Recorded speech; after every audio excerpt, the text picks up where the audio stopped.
सेंद्रिय अन्न भलायकेक बरें अशा तरेचो महोत्सव जावप म्हत्वाचो, जाका लागून लोकांमदीं जागृताय जाता अशें केंद्रीय मंत्री श्रीपाद नायक ऑर्गेनिक फूड फेस्टिवलाच्या उक्तावणा वेळार परवरे उलयल्या। RDX Goa bureau report. और फूडी एक ऐसा आइटम होता है वो आदमी को हफ्ता भी करता है और अलग अलग दूसरा कुछ खाए तो वीक भी करता है।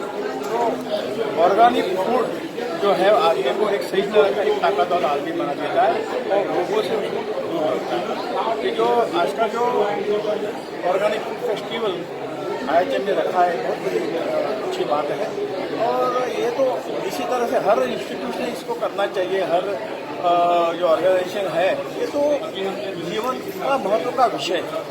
लोगों में जानबूझ के भी लोगों को बार बार बताने के बाद ही लोग उसका अमल करते हैं और मुझे लगता है कि इस तरह के ऑर्गेनिक फूड फेस्टिवल हर जगह हो, हर महीना हो, हर दिन हो, ताकि लोगों को हेल्थ के बारे में लोग कॉन्शियस हो जाएंगे। और ये अपनी जिम्मेदारी हम मानते हैं, सरकार की भी जिम्मेदारी है और हम सबके ऐसे नागरिक उसकी भी जिम्मेदारी हम मानते हैं।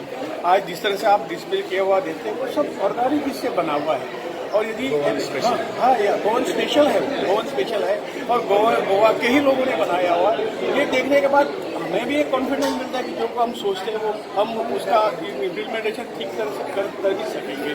और इसलिए मैं सभी गोवावासियों को आग्रह करता हूँ कि आज से हम ऑर्गेनिक के बारे में विचार करें और अपना योगदान कैसा पूरा गोवा ऑर्गेनिक होगा और हम हेल्थ से अच्छे ठीक होंगे इसी के बारे में इसका जो काम है।